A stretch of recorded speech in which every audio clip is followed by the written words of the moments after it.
მოგესალმებით, ეს გადაცემა თავისუფალი თემაა. მე ჟურნალისტი შორენა ბიჭიკაშვილი ვარ. დღევანდელი ჩვენი გადაცემის სტუმარია საბა ბულესკერია. დიდი მადლობა საბა, რომ ხართ ჩვენთან. ის წარმოადგენს კოალიცია ცვლილებისთვის. მადლობა თქვენი დროისთვის, მობრძანებისთვის. მინდა საუბარი დავიწყო თრიალეთის ირგვლივ შექმნილ მდგომარეობაზე. იცით ხომ ჩვენ სანგარიშებს ადევს ინკასო. რასთან გვაქვს საბა საქმე, რომ მაყურებელს კიდევ ერთხელ ვუთხრათ, ხომ? მაშინ სადაც ხელისუფლება ხელს ვერ რევს, სხვადასხვა მექანიზმებით ცდილობს მედიის გაჩუმებას, ხომ? ზოგადად დემოკრატიულ სახელმწიფოში ერთ-ერთი ყველაზე ფუნდამენტური, ასე ვთქვათ, საჭიროება არის მედია პლურალიზმი, ხო? მედია პლურალიზმი არის ერთ-ერთი ესეთი მნიშვნელოვანი საჭიროება დემოკრატიულ სახელმწიფოში, რათა ყველა სახის ადამიანისთვის იყოს ინფორმაცია, ხელმისაწვდომი ინფორმაცია იყოს იმ ადამიანებისთვის, ვინც აკრიტიკებს ხელისუფლებას, ვინც აკრიტიკებს ოპოზიციას და ასე შემდეგ. ნუ ეს არის დემოკრატიის პრინციპები, მაგრამ როდესაც ხედავთ, რომ საქართველოში დღეს არის რეჟიმი, როდესაც ხედავთ, რომ საქართველოში არის ჩვეულებრივი ავტოკრატიული მმართველობა, რა თქმა უნდა, ავტოკრატიული მმართველობისათვის ყველაზე ესეთი დიდი მტერი არის თავისუფალი მედია. შესაბამისად, თუ რეჟიმის პროპაგანდა არ წვდება და თუ რეჟიმის პროპაგანდის ენით არ ლაპარაკობს, ის მედია მისთვის მიუღებელია. რა თქმა უნდა, მედია პლურალიზმი არ არსებობს საქართველოში და ის მედიები, რომელიც არ აჟღერებენ სამთავრობო პროპაგანდას, უნდა დაიხურონ და ან უნდა გადაკეთდნენ და იქცნენ რაღაცა დღეს როგორც ვიცი მათი სატელიტი მედიას საშუალებებად.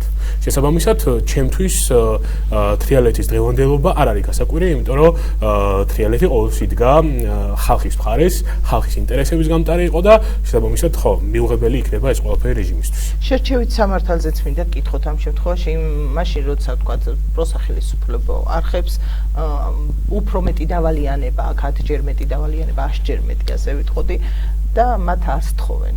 ყოველ შემთხვევაში მათ აქვთ ეს დავალიანება, თრიალეთს მცირე აქვს, მაგრამ მის წინააღმდეგ უკიდურეს ზომებს იღენებს, ხომ, ხელისუფლება. ძალიან მარტივი გასააზრებელია ეს ყველაფერი, რატო ხდება, ხო? აი რაც არ უნდა დიდი დავალება კონდეს სატელიტ არხს რეჟიმისთვის, ანუ მისთვის ეს ყველაფერი არ არის, ასე ვთქვათ, ამბავი, იმიტომ რომ ის აჟღერებს მის პროპაგანდის ნარატივს. ეხლა პირობითად მისი სატელიტი არხებმა რამდენიმე წლის წინ ლაპარაკობდნენ იმას, რომ ირაკლი ღარიბაშვილი იყო საუკეთესო პრემიერი საქართველოს ისტორიაში. მაგრამ დღეს არის ირაკლი ღარიბაშვილი დაპატიმრებული და იგივე არხები ლაპარაკობენ იმას, რომ ეს ადამიანი არის დამნაშავე, არის კორუფციონერი და ასე შემდეგ. ეს მიდგომა თავისუფალ მედიებში არ მოქმედებს, ხო? ანუ თავისუფალი მედია ირაკლი ღარიბაშვილის პრემიერობისაცაც იძახდა, რომ ქონდა რაღაც კორუფციული გადაცდომები და ახლა ირაკლი ღარიბაშვილის პატიმრობაში ყოფნის დროსაც ამბობს, რომ კი, ქონდა კორუფციული გადაცდომები. ამაზე არ ილაპარაკებს სატელიტი მედია. შესაბამისად, ის სატელიტი მედია მისთვის არის საჭირო, რომ გაავრცელოს მისი პროპაგანდა. ანუ დღეს ამბობს შავია, ხვალ იტყვის თეთრია. ეს არის ჩვეულებრივი ამბავი და რა თქმა უნდა, ეს მედიები პრივილეგიებით სარგებლობენ და თავისუფალ მედიაზე მეტად რაღაცა ის დავალიანებაც არ გამოუჩნდებათ, ინფორმაციასაც უფრო მალე მიიღებენ, უფრო მეტი თავისუფლება ექნებათ. ეს არის ხო, ჩვეულებრივი ამბავი, რაც საქართველოში ხდება. ჩვენ ქონდა საუბარი ამაზე, საბა, როდესაც მე ვამზადებდი სიუჟეტს, როდესაც ადგილობრივი ხელისუფლება მერიებმა კარები ჩაკეტეს თრიალეთის, ჩვენ არ გვაქვს არაფერზე კომენტარი. ყოფით პრობლემებზე, რომელიც მოსახლეობას ინფრასტრუქტურული პრობლემები, სოციალური პრობლემები, ის რაც შეუძლია ადგილობრივ ხელისუფლებას მოაგვაროს, როდესაც ვუკავშირდებით, არ გვაქვს ჩვენ პასუხი. დუმილით პასუხობენ, შესაბამისად არსებენ პასუხს მოქალაქეებს, ხომ? აი აქ რა სიტყვით, რა გვთ დასამალი, რატომ აღწემენ, რა მიდგომა საერთოდ, ანუ ეს არის, თქვათ, საკუთარი ინიციატივით იქცევიან, ფიქრობთ ასე ვთქვათ. გორის რეალობაში ერთადერთი ინფორმაციის წყარო, სადაც შეიძლება რაღაცები გაიგოს, არის თრიალეთი, ხო? ანუ გორის ადგილობრივი ხელისუფლების შესახებ, ხო? რეგიონში ზოგადად. აი ახლა რომ გავიდეთ ჩვენ და რიგით გორელი ქუჩაში გავაჩეროთ, საერთოდ არ იცის რამდენია გორის ბიუჯეტი. საერთოდ არ იცის რიგითმა გორელმა რამდენი არის ის თანხა, რაც გორის ადგილობრივმა ხელისუფლებამ მის სასიკეთოდ უნდა დახარჯოს. ადმინისტრაციული სიკეთეებში უნდა დახარჯოს ის თანხა და ეს თანხა საერთოდ არ იცის ამის რაოდენობა, თანხა სად ნაწილდებოდა და ამ შემდეგ. ანუ ძალიან მარტივია ინფორმაციას რომ მალავ, მე იმ რაღაცა თანხას, რომელიც მაქვს, იგივე შენი ფულიდან აღებული, შენი გადასახადებიდან აღებული და მე არ გეუბნები ამას რამდენი მაქვს, მე რაშიც მინდა იმაში დავხარჯავ, იმიტომ რომ შენ არიცი. ეს არის ძალიან მარტივი, ანუ არ აწყობთ ინფორმაციის გაჟღერება, რადგან ისე აკეთებენ საქმეს, როგორც თვითონ უნდათ, ხო? ანუ ჩვენ ხედავთ, რომ თვითონვე ლაპარაკობენ ახლა, რომ რა ვიცი, წინა მოწვევის პარლამენტში და წინა მოწვევის მთავრობის ასე ვთქვათ, მინისტრთა კაბინეტში რამდენი კორუფციონერი ყოლიათ, ხო? ხო, ეს თანხები არ ვიცით ჩვენ რამდენია, გორის ბიუჯეტი არ ვიცით როგორ ნაწილდება, ისე ნაწილდება, როგორც თვითონ უნდათ და არ აწყობთ, რომ ეს ყველაფერი გარეთ გამოვიდეს, იმიტომ რომ მოსახლეობამდე არ მივიდეს ინფორმაცია. გასაგებია, საბა არაერთი აქტიურობ ამ მიმართულებით შენ სოციალურ გვერდზეც ვნახულობთ ხოლმე იმ ინფრასტრუქტურულ პრობლემებზე, რომელიც მუნიციპალიტეტშია, არა მხოლოდ გორშია. ყველაზე დიდ პრობლემად რას თვლით, რა უნდა მოგვარდეს ყველაზე მეტად, რა აწუხებთ მოსახლეობას, თქვენც ხვდებით ხოლმე ადამიანებს. გორის მუნიციპალიტეტის ძალიან ბევრ სოფელში დღესაც 21 საუკუნეში 2026 წელს არ არის სასმელი წყალი. სასმელი წყალი ერთ-ერთი კი არა და ერთადერთი ყველაზე მნიშვნელოვანი რამე კაცობრიობის საარსებოდ, ხო? სასმელი წყალიც კი არა აქვთ ბევრ სოფელში. ნუ ავიღოთ მაგალითად ხიდისთავის პრობლემა, ავიღოთ ატენის პრობლემა, სადაც რა ვიცი, ეს ორივე სოფელი ნამდვილად წყალუხვი სოფელია, ხო? ეს არ არის რაღაცა ისეთი სოფლები, სადაც ვერ მოიპოვება წყალი. წყალუხვი სოფლებია ორივე, მაგრამ დღესაც ორივე სოფელში არის სასმელი წყლის პრობლემა. საუბნო გზების პრობლემა, კატასტროფული საუბნო გზები არის გორის მუნიციპალიტეტის სოფლებში, ხო? ან რაღაცა აგებენ გზას, მთავარ გზებს, იმასაც აგებენ პირობითად რო არის გაწერილი, რომ ტენდერი უნდა მორჩეს წლის ბოლოს, 3 წელი იწელება ხშირ შემთხვევაში ეს ტენდერები და გზა კიდევ არა აქვთ, სრულდება როგორც იქნა ეს გზა. მე არის კიდე ძალიან ბევრი შემთხვევა, რომ ახლა დასრულებული სატენდერო გზა მალევე ფუჭდება და მე უკვე ნაკერებია გზებზე მთელი ამ სოფლების მასშტაბით, საუბნო გზებს საერთოდ არ აკეთებენ. ხა მე მქონდა ერთი ვიდეო სოციალურ ქსელში, სადაც ატენის ადგილობრივმა ხელისუფლებამ გვახარა, რომ აი კიდევ ერთი საუბნო გზა დააგო ხელისუფლებამ და რა ვიცი, სულ რაღაცა 300 მეტრიც არ არის ეს გზა დაგებული, ან არის გზიდან მოშორებული გზა არის, შემდეგ არის ტალახიანი გზა, შუაშია რამდენიმე მეტრი დაგებული და მერე ისევ ტალახიანი გზა. რა პრინციპი? და ეს რაღაცა Facebook-ზე დებენ სურათებს, რომ აი გზა დავაგეთ, ხო?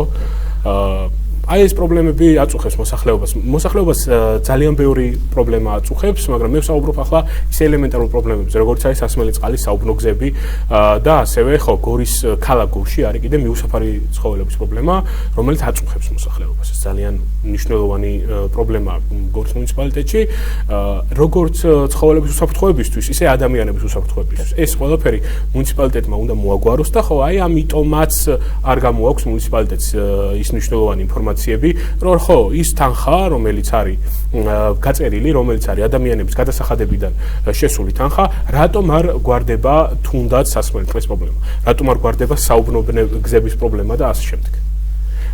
ზებრა გადასასვლელებს ვერ პოულობ, გორის ქალაქ გორში ზებრა გადასასვლელი ვერ ვიპოვე, სადაც არის რაღაცა ბოლომდე დახაზული. ყველაზე კარგ შემთხვევაში თავი და ბოლოა ხოლმე და შუაში რა თქმა უნდა წაშლილი. შუქნიშნებიც მოსაწესრიგებელია ჯერ კიდევ, ხო, ვიცით, თვითონ სტალინის გამზირზე, ქალაქის ერთ-ერთ ცენტრალურ ქუჩაში. თქვენ როგორ ხედავთ, თქვათ, აი მოქალაქეების ჩართულობას აუცილებელი რომ არის და თავად მოსახლეობა უნდა წყვეტავდეს, სადა იხარჯება მათი ფული, ის პრიორიტეტები შეირჩეს მათივე გადაწყვეტილებით. აი თქვენ როგორ ხედავთ, თქვათ, მოსახლეობის ჩართულობას, რა ფორმით როგორ უნდა ჩაერთონ, როგორი კომუნიკაცია უნდა ჰქონდეთ, თქვათ. მოსახლეობა მნიშვნელოვანია, რომ მე მინდა რომ მაყურებელმა იცოდეს, იმიტომ რომ ჩვენ გამოკითხვებს როცა ვატარებ, მე ვიმკითხავს ბიუჯეტს, რომ ვეკითხები იცი თუ არა პრიორიტეტი რა უნდა იყოს. მათ გონიათ, რომ ეს მათ არავინ არ უნდა კითხოს და ამიტომ მინდა რომ მაყურებელს ავუხსნათ კიდევ. ზოგადად ადამიანი მოწოდებულია იმისათვის, რომ იყოს პოლიტიკური არსება. როგორც არისტოტელე ამბობდა, ადამიანი არის პოლიტიკური ცხოველი. ადამიანი ქმნის პოლისს და შემდეგ პოლისიდან იქნება პოლიტიკა. რომ არა პოლისი, ვერ შედგება პოლიტიკური ცხოვრება. ადამიანები იხდიან გადასახადებს, ეს იქნება კომუნალური გადასახადები, ეს იქნება ავტობუსში სამგზავრო გადასახადები, რომ რის გადასახადების შედეგადაც დგინდება ბიუჯეტი და ნაწილდება ეს თანხა ადამიანების საკეთილდღეობას. ადამიანებმა უნდა გაიაზრონ, რომ პოლიტიკური ჩინოვნიკი არის ხალხის სამსახურში და არა პირიქით. ხალხი არ არის პოლიტიკოსის სამსახურში. პოლიტიკოსია ხალხის სამსახურში და ნებისმიერი ხალხის მოთხოვნა უნდა იქნეს გათვალისწინებული პოლიტიკოსისგან. იმიტომ რომ პოლიტიკოსის ვალია დაემორჩილოს ხალხის სურვილს. იმიტომ რომ როცა ადამიანი მოდის პოლიტიკაში, მან უნდა გაიაზროს ეს მნიშვნელოვანი პრინციპი, რომ ხალხი არ გემსახურება. ხალხს ემსახურები შენ. ეს არის ფუნდამენტი პოლიტიკისა ანტიკური სახელმწიფოებრიობიდანვე. ხო, იმიტომ რომ სახელმწიფოს ქმნის ადამიანები. ადამიანები ქმნიან სამოქალაქო საზოგადოებას, სამოქალაქო საზოგადოება კი ქმნის სახელმწიფოს. დღევანდელ რეალობაში მოშლილია სახელმწიფო სტრუქტურა, იმიტომ რომ ხალხი დაცლილია იმ ელემენტარული ინფორმაციისგან, იმ ელემენტარული, ასე ვთქვათ, ჩარერთულობისგან, რაცაც უნდა ქმნიდეს სახელმწიფო. რატო? იმიტომ რომ არ აწყობს მართლ პარტიას ეს ყველაფერი. ხალხი რომ ზედმეტად იყოს ჩახედული დღევანდელ პოლიტიკურ ცხოვრებაში, არ ვიცი, ნამდვილად ესეთი მდგომარეობა საქართველოში არ იქნებოდა. კი ბატონო, მაყურებელმაც იცის, რომ ფაქტიურად ადგილობრივი საკრებულოები არის მმართველი გუნდის წარმომადგენლები დაკომპლექტებული და თითო როლ ადამიანია შიდა ქართლის 4-ვე მუნიციპალიტეტში, რომლებიც ვთქვათ არიან სხვა პარტიის წარმომადგენლები, ხომ? თქვენ და რატომ ვამბობ ამას, რომ ვთქვათ ჩართულობა მათი, ვთქვათ გაახმოვანო პრობლემები, ნაკლებად შესაძლებელი ხდება და ოპოზიციის როლს როგორ ხედავთ? თუნდაც პრობლემების მოგვარებაში ის რომ მოსახლეობასთან ურთიერთობის ფაქტია, რომ ვეღარც ოპოზიციას ხედავთ, ხო, ვერსად. რეალურად ყველაზე დიდი შეცდომა, რაც ოპოზიციამ ბოლო, ასე ვთქვათ, პერიოდში დაუშვა, ეს იყო თუნდაც საკრებულოების გარეთ მათ აქტივიზმს, ასე ვთქვათ. ეს იყო ოპოზიციამ, რაც ბოლოს ყველაზე დიდი შეცდომა დაუშვა, ეს იყო იმ არჩევნებში შესვლა, რასაც ერქვა თვითმმართველობის არჩევნები. იმიტომ რომ ნახეთ ხო, რაც მოხდა თვითმმართველობის არჩევნების დღეს.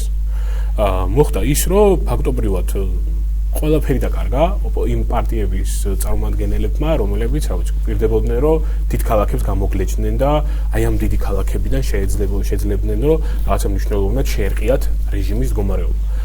ჩვენ ხედავთ, რომ აგერ გორის საკრებულოში სულ 2 ადამიანი ოპოზიციიდან წარმოდგენილი, ერთი არის ალტინფო და მეორე ლელო ძლიერი საქართველოდან. და ეს ამდენი ქართული ოცნების წარმომადგენელი, ხო, ის წინააღმდეგ რომელ კანონის გასვლაზე, რომელ ინიციატივაზე ალაპარაკი, ხო? ერთი ადამიანმა რა უნდა გააკეთოს.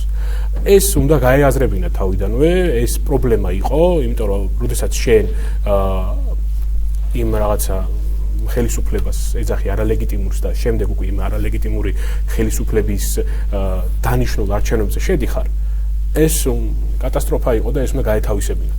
დღევანდელ რეალობაში გარეთ ოპოზიციის საკითხი ხო არის რაღაცა მნიშვნელოვანი პრობლემები, მაგრამ არის მნიშვნელოვანი ძვრებიც. შესაბამისად, ის რაც დღეს რუსთაველზე ხდება ყოველდღიურად, სხვადასხვა პატარა ქალაქებში, დიდ ქალაქებში, მაინც იგრძნობა, რომ არის წინააღმდეგობა და თავი რაც არის ის, რომ ხალხის დიდი ნაწილი შეიძლება ხა ყველა ქუჩაში არ დგას, მაგრამ არ ეგუება აი ამ დღევანდელობას და რომ რაღაცა დიდი, ასე ვთქვათ, აქციებია ხოლმე ჩანიშნული, ყოველთვის ბევრი ადამიანი გადის გარეთ.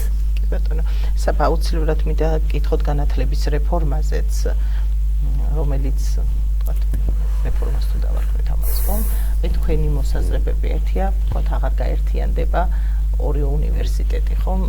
ერთი 108 წლის, მეორე 104 წლის და სინამდვილეში რასთან მქონდა საქმე, ანუ რა დაგვანახეს ამით? თავიდანვე იყო თუ არა ეს გათვლილი, რომ ასეც მოხდებოდა და ზოგადად იმ რეფორმაზე რასაც გვთავაზობენ, თუნდაც ერთი ფაკულტეტი, ერთი ქალაქის პრინციპით. რეალურად ის საუნივერსიტეტო იდეა, რაც დაეფუძნა იმ დღევანდელ საქართველოს დამოუკიდებლობას, რომ არა ეს, ასე ვთქვათ, ის საუნივერსიტეტო წყობისა და უნივერსიტეტის ჩამოყალიბების იდეა დღეს შეიძლებოდა, რომ არ ქონოდა ის რაღაც მნიშვნელოვანი პრინციპები, რაც დამოუკიდებელმა საქართველოს მოგვიტანა პირველი რესპუბლიკიდან დღემდე, ხო? რეალურად ის აი ამ რეფორმით ეს საუნივერსიტეტო იდეა ირღვევა, ხო? იმიტომ რომ ჩვენ ვიცით რომ თბილისში, ხო? ან თბილისში საუნივერსიტეტო ასე ვთქვათ ქუჩა არის ეს ჭავჭავაძის გამძირი, იმიტომ რომ აქ ოდითგანვე იყო რაღაც სასწავლო კერის და გიმნაზიები და ამ შემდეგ ანუ სწავლობდნენ ახალგაზრდები, აქ იფუძნდებოდა და აქ იყო ლაპარაკი დამოუკიდებლობის იდეაზე, საქართველოს გამთლიანების იდეაზე და ამ შემდეგ. ხო, ეს ყველაფერი ემსახურება იმ დანატოვარი პირდაპირ ვიტყვით იმ შენობების პრივატიზაციით, ხო? აი ერთ-ერთი სურვილი არის ეს, რომ მოხდეს ამ ძველი შენობების პრივატიზაცია. კი იყო ლაპარაკი იმას, რომ თბილისის სახელმწიფო უნივერსიტეტის პირველ და მეორე კორპუსს არ შეეხებიან, მაგრამ ისიც ვიცით, რომ ერთ დროს ირაკლი ღარიბაშვილი იყო ყველაზე საუკეთესო პრემიერი. ასე რომ არავინ არ ვიცით რა მოხდება ხვალ. ხო, ახლა პირობითად ერთი ფაკულტეტი, ერთი ქალაქის პრინციპი, ხო? აი მაგალითად გორელ ახალგაზრდას, რა ვიცი, უნდა ჩააბარო საინჟინროზე, ხო? რა ვიცი, როდესაც იქნება ბოლში რომ გავდნენ ამ რეფორმისა, იქნება რომ რაღაცა ეს საინჟინრო ფაკულტეტი მხოლოდ ქუთაისის უნივერსიტეტში უნდა ისწავლოს, ანუ გორელმა სტუდენტმა რა უნდა ქრას. ყველა სხვა რა ის სახსრები რომ სხვა ესეთი შორ ქალაქში დასავლეთში გაუშვას ბავშვი სასწავლებლად, ხო? ეს იქნება კატასტროფა, ეს იქნება ზოგადად საუნივერსიტეტო წყობის, საუნივერსიტეტო აი განათლების სისტემის დემორალიზაცია და განათლების სისტემის დემორალიზაცია ეს არ დაწყებულა დღეს. ზოგადად ვიცით რომ ეს დიდი ხანია ნაბიჯ მიყვებიან და აი ეს ამ განათლების რეფორმით დაგვირგვინდა რა საბოლოოდ. კი ბატონო, ხშირად მომისმენია რომ უფასო გახდა სწავლა. ნუ ხელისუფლება რაც გვეუბნება სატელევიზიო ეთერებიდან ეს სხვა არის, მაგრამ რიგითი მოქალაქეებისგანაც ანუ იმუშავა ამან გარკვეულ, თუნდაც არ იყო მხარდამჭერი იგივე ქართული ოცნების და აი რომ ვთქვათ მაყურებელს რომ რას მივიღებთ ახლა აი ამით ხომ სადღაც უქმდება რაღაც ფაკულტეტები და ასე შემდეგ და უფასო სწავლა რეალურად საერთოდ არ გამხდარა საქართველოში არ არის უფასო სწავლება, იმიტომ რომ ამას მოყვა ძალიან ბევრი ცვლილება, ხო? შემცირდება უნივერსიტეტში შტატები, გაუქმდება ფაკულტეტები, ეს რას ნიშნავს? ძალიან ბევრი პროფესორი დარჩება უმუშევარი, ძალიან ბევრი საგნის სპეციალისტი, დეკანი, ეს ახაც ადმინისტრაციის წევრი დარჩება უმუშევარი, შეიზღუდება ეს სტუდენტის მიღების კოტები, რეალურად შეიძლება რომ ის მოხდეს სტუდენტი უნივერსიტეტში და ისწავლოს უფასოდ, პირობითად 10-დან 2, ხო? და მე ის 8 სტუდენტი სადმე გყავს. ანუ ის 8 სტუდენტმა რა უნდა ქნას მე, ხო? იმასაც მოუწევს გადასახადის გადახდა და უფრო მეტისაც გადახდა, რასაც ჩვეულებრივ უნივერსიტეტში გადაიხდიდა, ხო? ამას დამატებული ის, რომ სკოლასაც რო შევეხოთ, ხო? მე-11 კლასამდე ჩამოიწევა სკოლაში სწავლება და ვიცით რომ ევროპულ ქვეყნებში თუ 12 კლასიანი ატესტატი არ გვაქვს არ ეძლევათ ახალგაზრდებს რომ გააგრძელონ სწავლა უცხოეთში, ხო? ამ შესაბამისად ყველანაირი გზას კეტავს დღევანდელი ქართული ოცნება რომ სტუდენტმა მიიღოს განათლება. უცხოეთში ვერ მიდის, იმიტომ რომ მე-11 კლასი აქვს დამთავრებული. აქ ხედავთ რომ კოტები შემცირდება, ფაკულტეტები შემცირდება, მოუწევს სხვა ქალაქში გადასვლა. ანუ ფაქტობრივად უსწავლებს ტოვებს დღევანდელ რეალობაში სტუდენტს დღევანდელი ხელისუფლება. დიდი მადლობა საბა საინტერესო საუბრისთვის. მაყურებელს კი მომდევნო გადაცემამდე დავემშვიდობები.